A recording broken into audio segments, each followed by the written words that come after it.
നമസ്കാരം. The path is the goal എന്ന discussion സീരീസിന്റെ അടുത്ത സെഷനിലേക്ക് വീണ്ടും ഏവർക്കും സ്വാഗതം. നമുക്ക് ആദ്യം മെഡിറ്റേഷൻ ചെയ്യാം. കണ്ണുകൾ അടച്ച് ശാന്തമായിരിക്കും. ഭൂമി മാതാവിനോടും സർവചരാചരങ്ങളോടും അന്തരീക്ഷത്തോടും കൃതജ്ഞത രേഖപ്പെടുത്തും.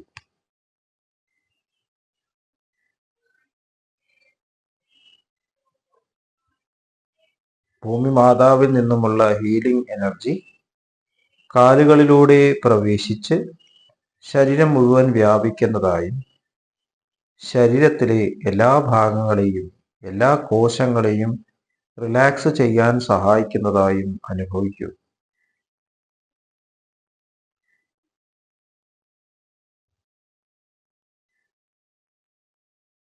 ഇപ്പോൾ ശരീരം പൂർണ്ണമായും റിലാക്സ്ഡ് ആയി. ഈ റിലാക്സേഷൻ ഹൃദയത്തിൽ അനുഭവിക്കൂ. ശ്വാസം ദീർഘമായി ഉള്ളിലേക്ക് എടുക്കൂ. ഹൃദയത്തിൽ സ്നേഹം നിറയുന്നതായി അനുഭവിക്കൂ. ശ്വാസം പുറത്തേക്ക് വിടുമ്പോൾ സ്നേഹം പ്രപഞ്ചം മുഴുവൻ വ്യാപിക്കുന്നതായും അനുഭവിക്കൂ.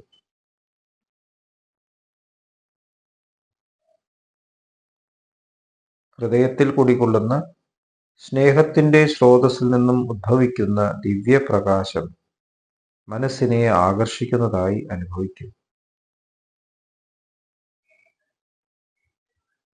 ആ ദിവ്യപ്രകാശത്തിൽ ധ്യാനം ആരംഭിക്കൂ. മനസ്സിൽ ചിന്തകൾ വരുന്നുണ്ടെങ്കിൽ മൃദുവായി അവയെ അവഗണിക്കുക. ദിവ്യപ്രകാശത്തിൽ ധ്യാനം തുടരുക. Please start meditation.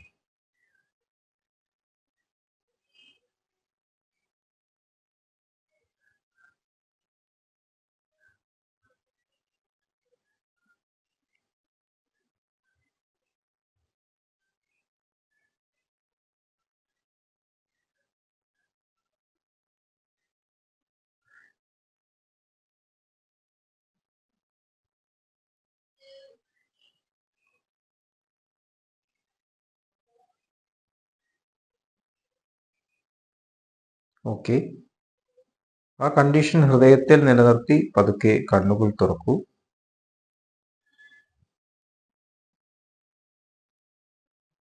എല്ലാവരെയും ഹാർദമായി ഹാർട്ട്ഫുൾനെസ് സഹജമാർ മെഡിറ്റേഷൻ സിസ്റ്റത്തിലേക്ക് സ്വാഗതം ചെയ്യുന്നു. എങ്ങനെ ഈ സിസ്റ്റത്തിൽ ജോയിൻ ചെയ്യാം എന്നതിൻ്റെ ഡീറ്റെയിൽസ് ഡിസ്ക്രിപ്ഷൻ ബോക്സിൽ നൽകിയിട്ടുണ്ട്. നമ്മൾ the path is the goal, പാത തന്നെയാണ് ലക്ഷ്യം എന്ന ഈ സീരീസിൽ ലക്ഷ്യത്തിൽ ജീവിക്കുക, ലിവിങ് ഇൻ ദ ഗോൾ ആണ് ചർച്ച ചെയ്തുകൊണ്ടിരിക്കുന്നത്. സഹജമാർഗത്തിലെ 10 പ്രമാണങ്ങൾ നമുക്ക് ബാബുജി മഹാരാജ് നൽകിയത് ഇതിനു വേണ്ടിയിട്ടാണ്. എങ്ങനെയാണ് ആ സ്നേഹസ്വരൂപനായ ആ അബ്സല്യൂട്ടിൻ്റെ ആ തലത്തിൽ നിന്നുകൊണ്ട് ഈ ജീവിതം ജീവിക്കുക. നമ്മൾ യഥാർത്ഥത്തിൽ സ്നേഹമാണ്. അതുകൊണ്ട് നമുക്ക് അത് മാത്രമേ നൽകാൻ സാധിക്കുകയുള്ളൂ. സ്നേഹമല്ലാതെ ഒന്നും നമുക്ക് ശരിക്കും നൽകാൻ സാധിക്കില്ല. നമ്മൾ സ്നേഹം അല്ല എന്ന് വിചാരിക്കുമ്പോൾ അവിടെയും സ്നേഹമാണ്, സെൽഫ് സ്നേഹമാണ്, അവിടെ സ്വാർത്ഥതയാണ്, മിസ്ഡയറക്റ്റഡ് ലവ് എന്ന് പറയും. അപ്പൊ ഇവിടെ ലോകത്ത് നടക്കുന്ന മുഴുവൻ സ്നേഹത്തിന്റെ ട്രാൻസാക്ഷനാണ്. അപ്പൊ സ്നേഹം നമ്മളിൽ നിന്നും കംപ്ലീറ്റ് ആയിട്ട് ഒഴുകുമ്പോൾ ഞാൻ എന്നുള്ള ഭാവം അവിടെ ഇല്ലാതെ മാറുന്നു, അവിടെ ഡിവിനിറ്റി ആയി മാറുന്നു, ഡിവൈനായി മാറുന്നു. അപ്പൊ ലക്ഷ്യത്തിലാണ് ജീവിക്കുന്നത്. വളരെ സിമ്പിൾ ആയിട്ടുള്ള ഒരു പ്രോസസ്സാണ്. അപ്പൊ അതിന് സഹായിക്കുന്ന ഏറ്റവും പ്രധാനപ്പെട്ട ഘടകം ജീവിതാനുഭവങ്ങളെ സ്വീകരിക്കുക എന്നുള്ളത്. നമുക്ക് സന്തോഷം തരുന്ന അനുഭവങ്ങൾ സ്വീകരിക്കാൻ ഒരു ബുദ്ധിമുട്ടില്ല. പക്ഷേ മിസറീസ് നൽകുന്ന, വിഷമങ്ങൾ നൽകുന്ന അനുഭവങ്ങളെ സ്വീകരിക്കാൻ സാധിക്കുന്നില്ല. അപ്പൊ എങ്ങനെയാണ് നമ്മൾ നിശ്ചയിക്കുന്നത് മിസറിയാണ്, ഇത് സന്തോഷമാണ്, സുഖം തരുന്നതാണ്? എവിടെ നിന്നാണ് ഈ ഒരു അറിവുണ്ടാകുന്നത്? തീർച്ചയായിട്ടും അത് പാസ്റ്റിൽ നിന്നാണ്. അപ്പോൾ നമ്മൾ ഈ തരത്തിൽ ക്ലാസിഫൈ ചെയ്യുമ്പോൾ വിഷമങ്ങൾ, ദുരിതങ്ങൾ, അതുമാതിരി തന്നെ സുഖം തരുന്ന അനുഭവങ്ങൾ ക്ലാസിഫൈ ചെയ്യുമ്പോൾ നമ്മൾ എന്താ ചെയ്യുന്നത്? നമ്മൾ പാസ്റ്റിൽ തന്നെ നിൽക്കുകയാണ്. നമ്മൾ പാസ്റ്റിൽ നിന്നുകൊണ്ട് പാസ്റ്റിനെ തന്നെ നമ്മൾ നമ്മുടെ ഫ്യൂച്ചറാക്കി മാറ്റിക്കൊണ്ടിരിക്കുകയാണ്. അപ്പൊ നമുക്ക് ശരിക്കും ഒരു ഫ്യൂച്ചർ ഇല്ല. ഒരു ഫ്യൂച്ചർ ഇല്ലാതെയായിട്ട് മാറുന്നു. നമ്മൾ ഒരേ ഡയമെൻഷനിൽ ഇങ്ങനെ നിൽക്കുകയാണ്. പാസ്റ്റ് തന്നെ ഫ്യൂച്ചറാവുന്നു. പാസ്റ്റിലെ ഭൂതകാലത്തിലെ ഭയങ്ങൾ തന്നെ ഭാവിയിലേക്കുള്ള അനുഭവങ്ങളായിട്ട് മാറും. നമ്മൾ ഭയം എന്ന് പറയുമ്പോൾ പാസ്റ്റിൽ ഡിപ്പെൻഡ് ആണ്. ഫ്യൂച്ചറിനെ ഭയപ്പെടുന്നത് എന്തുകൊണ്ടാണ്? പാസ്റ്റിൽ ഉണ്ടായിട്ടുള്ള ഒരു കാര്യം വീണ്ടും ആവർത്തിക്കുമോ എന്നുള്ളൊരു ഭയം. അപ്പൊ ഇത് തന്നെയാണ് മിസറീസിനെ സ്വീകരിക്കാനുള്ള ബുദ്ധിമുട്ട്. നമുക്ക് മിസറീസിനെ സ്വീകരിക്കാൻ പറ്റാത്തത്, വിഷമങ്ങൾ സ്വീകരിക്കാൻ പറ്റാത്തത്, നമുക്കിത് വിഷമമായിട്ട് മുമ്പേ തോന്നിയിരുന്നു, അതുകൊണ്ട് ഇനി ഇത് വിഷമമായിരിക്കും. വേദന, ഒരു ഉദാഹരണം പറയാം. വേദന എല്ലാവർക്കും വിഷമമുള്ളൊരു കാര്യമാണ്. പക്ഷെ വേദന മോശമാണ്? വേദന നല്ലൊരു കാര്യമല്ലേ? വേദന ഒരു അലാം സിഗ്നലാണ്. വേദന ഇല്ലാത്തൊരു ജീവിതത്തെ പറ്റി ആലോചിച്ചു. നമ്മളുടെ കയ്യിലോ കാലിലോ എവിടെയെങ്കിലും ഒരു മുറിവ് വന്നാൽ അത് ബ്ലീഡിംഗ് ആയിട്ട് മരിച്ചു പോകും. കാരണം വേദനയില്ല. ഡയബറ്റിക് ന്യൂറോപ്പതി എല്ലാം ബാധിച്ചിട്ടുള്ള പേഷ്യൻസിനെ കണ്ടറിയാം, വിരലിലൊക്കെ മുറിവൊന്നും അറിയില്ല. വിരല് പഴുത്ത് വന്നാലും വേദന ഇല്ല.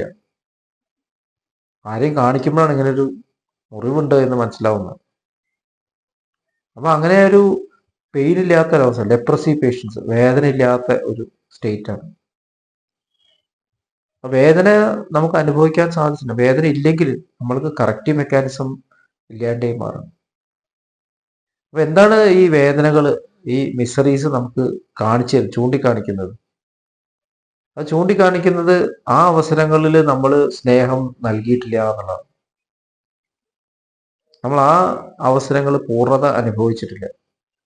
നമ്മൾ നമ്മുടെ കംഫോർട്ട് സോണിൽ കുടുങ്ങിക്കിടക്കുകയായിരുന്നു. നമ്മൾ മിസറബിൾ ആവുന്നത് കംഫോർട്ട് സോണിൽ കുടുങ്ങിക്കിടക്കുന്നതാണ്. പുറം ലോകമായിട്ട് നമുക്ക് ഇന്ററാക്ട് ചെയ്യാൻ പേടിയാണ്. ഒരു ഉദാഹരണം പറയാം. AC റൂമിൽ ജീവിതകാലം മുഴുവൻ ജീവിക്കുന്ന ഒരാളെ പറ്റി ആലോചിച്ച് നോക്കും. പുറമേ ചൂടുണ്ടോ, കാലാവസ്ഥ മാറുന്നുണ്ടോ, ഇതൊന്നും അറിയില്ല. AC റൂമിൽ എല്ലാം AC റൂമിൽ കിട്ടിക്കൊണ്ടിരിക്കുന്നു. അപ്പോൾ ഈ AC റൂം എങ്ങനെയാണ് നിലനിൽക്കുന്നത്? AC റൂം നിലനിൽക്കുന്നത് പുറമേ നിന്നുള്ള സഹായം കൊണ്ടാണ്. പുറമേ നിന്നുള്ള ആൾക്കാർ ഭക്ഷണം നൽകുന്നു, പുറമേയുള്ള അന്തരീക്ഷത്തിൽ നിന്ന് വായു നമുക്ക് ലഭിക്കുന്നു. അപ്പൊ ഈ AC റൂം, കംഫർട്ടബിൾ ആയിട്ട് ഈ റൂം നിലനിൽക്കുന്നത് മറ്റുള്ള ഏരിയാസ് ഉള്ളത് കൊണ്ടാണ്. അപ്പൊ അവിടെ എന്തൊക്കെ പ്രോബ്ലംസ് ഉണ്ടായാലും തീർച്ചയായിട്ടും അത് ഈ റൂമിനെ ബാധിക്കും. നമുക്ക് കുറച്ചു കാലം സംരക്ഷണം ഉണ്ടെന്ന് തോന്നും, പക്ഷെ നമ്മൾ ആ റൂമിൽ നിന്ന് പുറത്തേക്ക് ഇറങ്ങുമ്പോൾ മറ്റുള്ളവർ അനുഭവിക്കുന്നതിനേക്കാളും വലിയ വിഷമങ്ങൾ നമ്മൾ അനുഭവിക്കേണ്ടി വരും. കുറെ കാലം AC റൂമിൽ ജീവിച്ച ഒരാൾ പുറത്തേക്ക് ഇറങ്ങുന്ന ഒരു കണ്ടീഷൻ ആലോചിച്ചു, സഹിക്കാൻ പറ്റില്ല. വേർത്ത് കുളിക്കും. എനിക്ക് സഹിക്കാൻ പറ്റുന്നില്ല, എനിക്ക് ചൂട് സഹിക്കാൻ പറ്റുന്നില്ല, നമ്മൾ പറയുന്നത് കേട്ടിട്ടുണ്ട്. നേരെ മറിച്ചിട്ട് എല്ലാ സമയത്തും ഈ നാച്ചുറലായിട്ട് ക്ലൈമറ്റിൽ ജീവിക്കുന്ന ആൾക്കാർ അതൊരു പ്രശ്നമല്ല. അവര് ഇവിടെ സുഖമായിട്ട് ജീവിക്കുന്നത്, അഡ്ജസ്റ്റ് ചെയ്ത് ജീവിക്കുന്നത്. അഡ്ജസ്റ്റിംഗ് എന്നോട് പറയാൻ പറ്റില്ല, അവർ നാച്ചുറലായിട്ട് അതിനങ്ങനെ ഇഴുകി ചേർന്ന് ജീവിക്കണം. അപ്പൊ ആക്സെപ്റ്റൻസ് ഇല്ലാണ്ട് ജീവിച്ചു കഴിഞ്ഞാൽ നമ്മൾ കൂടുതൽ നമ്മൾ മിസറിയിലേക്ക് വീണുകൊണ്ടിരിക്കുകയാണ്. ഒരു സ്റ്റേറ്റ് എത്തുമ്പോൾ നമ്മൾ തീർച്ചയായിട്ടും ഫേസ് ചെയ്യേണ്ടി വരും. അപ്പോൾ അനുഭവിക്കുന്ന മിസറി വളരെ വളരെ വലുതായിരിക്കും. അപ്പോൾ ചെറിയ മിസറികൾ നമ്മൾ സ്വീകരിക്കുകയാണെങ്കിൽ, മിസറി എന്ന് പറയുന്ന കാര്യം നമ്മൾ സ്വീകരിക്കുകയാണെങ്കിൽ ഈ തരത്തിൽ വലിയ ഒരു വേദന നമുക്ക് അനുഭവിക്കേണ്ടി വരില്ല. അപ്പോൾ ജീവിതത്തിൽ നമ്മളുടെ മുമ്പിൽ അനുഭവങ്ങൾ കടന്നു വരുമ്പോൾ അത് അതേപോലെ തന്നെ സ്വീകരിക്കുകയാണ് ശരിക്കും ബുദ്ധിപൂർവമായിട്ടുള്ള വഴി. നമ്മൾ അതിൽ പാകപ്പെട്ട് വരും. നിത്യാഭ്യാസി ആനയെ എടുക്കും എന്ന് കേട്ടിട്ടുണ്ട്. എല്ലാ ദിവസവും റെഗുലറായിട്ട് എക്സസൈസ് ചെയ്യുന്ന ആളുടെ മസിൽസ് ആധാരത്തിൽ ഡെവലപ്പ് ചെയ്യും. അയാൾക്ക് ഭാരമുള്ള ഒരു ആനയെ കൂടി പൊന്തിക്കാൻ സാധിക്കും എന്നതാണ്. നേരെ മറിച്ച് പെട്ടെന്ന് ഒരാൾക്ക് ഒരു ആനയെ പൊന്തിക്കാൻ പറ്റില്ല. അപ്പൊ അതുപോലെ എന്നും നമ്മൾ സ്വീകരിക്കുന്ന ഒരു സ്വഭാവമുണ്ട്, ആക്സെപ്റ്റ് ചെയ്യുന്ന ഒരു സ്വഭാവമുണ്ട്. നമ്മൾ അറിയാതെ തന്നെ ആ ഒരു പ്യൂരിറ്റിയിൽ കണക്റ്റഡ്, നമ്മൾ ആ ഫ്ലോയിൽ കണക്റ്റഡായി മാറും. കാരണം ആ ഫ്ലോ എന്ന് പറഞ്ഞാൽ സ്നേഹം എന്ന് പറഞ്ഞാൽ എല്ലാവർക്കും എപ്പോഴും നിലകൊള്ളാൻ പറ്റുന്ന സ്റ്റേറ്റാണ്. നമ്മൾ അങ്ങോട്ടാണ് ഉയരുന്നത്. ഡിഫറൻസിയേഷൻ പാടില്ല. ഈ ലോകത്തിൽ ഇഷ്ടമില്ലാത്ത ഇഷ്ടമുണ്ട് എന്നുള്ള ഒരു കണ്ടീഷൻ പാടില്ല. നമുക്ക് അങ്ങനെ ഒരു കണ്ടീഷൻ വന്നാൽ അവിടെയും നാച്ചുറലായിട്ട് ജീവിക്കാൻ, അഡ്ജസ്റ്റ് ചെയ്ത് ജീവിക്കാൻ, അഡ്ജസ്റ്റ്മെന്റ് എന്ന് കൂടി പറയുന്നത് തെറ്റാണെന്ന് തോന്നുന്നു. അതുമായിട്ട് ഇഴുകിച്ചേർന്ന് ജീവിക്കാൻ സാധിക്കണം. എങ്കിൽ മാത്രമേ നമ്മൾ ആ ഡിവൈൻ വേൾഡിലേക്ക് പ്രവേശിക്കാൻ ഉള്ള അർഹത നേടുള്ളൂ. ഇവിടെ ഏതെങ്കിലും ഒരു കാര്യം എനിക്ക് സഹിക്കാൻ പറ്റുന്നില്ല എന്നുണ്ടെങ്കിൽ നമ്മളത് കംപ്ലീറ്റ് ചെയ്യേണ്ടി വരും. ഏതെങ്കിലും ഒരു പാഠം ശരിക്കും പഠിച്ചില്ല എന്നുണ്ടെങ്കിൽ ആ പാഠം പഠിക്കാനായിട്ട് അതേ ക്ലാസ് വീണ്ടും വരേണ്ടി വരും എന്ന് പറഞ്ഞ പോലെ. അപ്പൊ ഈ തരത്തിലുള്ള ഒരു ട്രെയിനിങ് പ്രോഗ്രാമാണ് യഥാർത്ഥത്തിൽ നമുക്ക് നമ്മുടെ ജീവിതം ഓഫർ ചെയ്തുകൊണ്ടിരിക്കുന്നത്. നമ്മളൊന്നും ചെയ്യേണ്ട, നമ്മൾ തന്നെ ഉള്ളിൽ സൃഷ്ടിച്ചിട്ടുള്ള ഈ തരത്തിലുള്ള ഇംപെർഫെക്ഷൻസ് അത് പ്രൊജക്റ്റ് ചെയ്യാണ് നമ്മുടെ മുമ്പിൽ. ഇതാണ് നിങ്ങളുടെ ഇംപെർഫെക്ഷൻ, ഇത് നിങ്ങൾ കറക്റ്റ് ചെയ്യണം. സൂര്യന് പുറം തിരിഞ്ഞ് നിൽക്കുമ്പോൾ നമ്മുടെ നിഴലാണ് കാണുന്നത് എന്ന് പറയും. സൂര്യനെ നമ്മൾ നോക്കി നിൽക്കാൻ നിഴലേ കാണില്ല. അപ്പൊ നിഴല് കാണുമ്പോൾ ആരുടെ നിഴലാണ്? എൻ്റെ നിഴലാണ്. അപ്പൊ നമ്മള് സൂര്യന്റെ നേരെ തിരിയണം, സ്നേഹത്തിന്റെ നേരെ തിരിയണം. ഈ സ്നേഹത്തിന്റെ നേരെ തിരിയുക എന്നുള്ളതാണ് ആക്സെപ്റ്റൻസ്. അത് മാത്രമല്ല, നമ്മൾ ഫൊർഗീവ് ചെയ്യാൻ പഠിക്കണം എന്ന് പറയും. എന്തും മറക്കാനും പൊറുക്കാനും പഠിക്കണം. നമ്മൾ ഈ തരത്തിൽ ഫൊർഗീവ് ചെയ്യുമ്പോൾ നമുക്ക് നമ്മളെ തന്നെ ഫൊർഗീവ് സാധിക്കണം. നമ്മളോട് ആരെ എന്ത് ചെയ്തു എന്ന് തോന്നണേ അവരെയും ഫൊർഗീവ് ചെയ്യുമ്പോൾ, ഫൊർഗീവ്നെസ്, നമ്മൾ ക്ഷമിക്കുമ്പോൾ നമ്മുടെ ഉള്ളിൽ നിന്ന് ഈ തടസ്സങ്ങളെല്ലാം പോകും. നമ്മൾ പാസ്റ്റിലേക്കുള്ള കണക്ഷൻ ഇല്ലാണ്ടേ വന്നു, ഭൂതകാലത്തിലേക്ക് കണക്ഷൻ ഇല്ലാണ്ടേ വന്നു. ആ ഭൂതകാലം അങ്ങനെ നമ്മളിൽ നിന്നും പ്രശ്നമില്ലാതെ ആകുമ്പോൾ ഭാവിയും ശോഭനമാവും ഒരേ സമയത്ത് തന്നെ. അപ്പോൾ നമ്മൾക്ക് ആരോടെങ്കിലും എന്തെങ്കിലും തരത്തിലുള്ള ഹേറ്റഡ് ഉണ്ടെങ്കിൽ നമ്മൾ അത് മറക്കുക, മറക്കുക. ആ വ്യക്തിയിലേക്ക് അല്ലെങ്കിൽ ആ ഒരു അനുഭവത്തിലേക്ക് പൂർണ്ണമായിട്ട് സ്നേഹം ഒഴുകട്ടെ. ഇനി അത് എൻ്റെ മുമ്പിൽ വരികയാണെങ്കിൽ എനിക്ക് ഒരു തരത്തിലും ഒരു ഫീലിംഗ്, വിഷമം ഉണ്ടാകില്ല. ഞാൻ പൂർണ്ണമായിട്ട് സ്നേഹത്തോടെ തന്നെ അത് സ്വീകരിക്കും എന്നുള്ള ആ ഒരു ഭാവം നമ്മുടെ ഉള്ളിൽ വരണം. അത് വൈബ്രേഷൻ സൃഷ്ടിക്കരുത്. അങ്ങനെ ഒരു മാറ്റം നമ്മുടെ ഉള്ളിൽ വരുന്നുണ്ടോ എന്നുള്ളത് നമ്മൾ ഇൻട്രോസ്പെക്ട് ചെയ്ത് നോക്കേണ്ട ആവശ്യമുണ്ട്. അപ്പോൾ ഇതാണ് ശരിക്കും സ്നേഹത്തിൽ ജീവിക്കുക, സ്നേഹത്തിൽ ഉയരുക. സ്നേഹത്തിൽ ജീവിക്കുക എന്നാൽ സ്നേഹത്തിൽ കൂടുതൽ ഉയരുക, സ്നേഹമായി മാറുന്ന ഈ യാത്രയിൽ നമ്മൾ മുമ്പോട്ടേ പോയിക്കൊണ്ടേയിരിക്കുക എന്നുള്ളതാണ് അതിനർത്ഥം.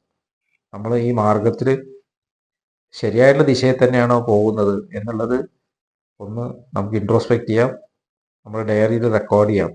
അടുത്ത സെഷൻ വരേക്ക് വിട വാങ്ങുന്നു. നന്ദി, നമസ്കാരം.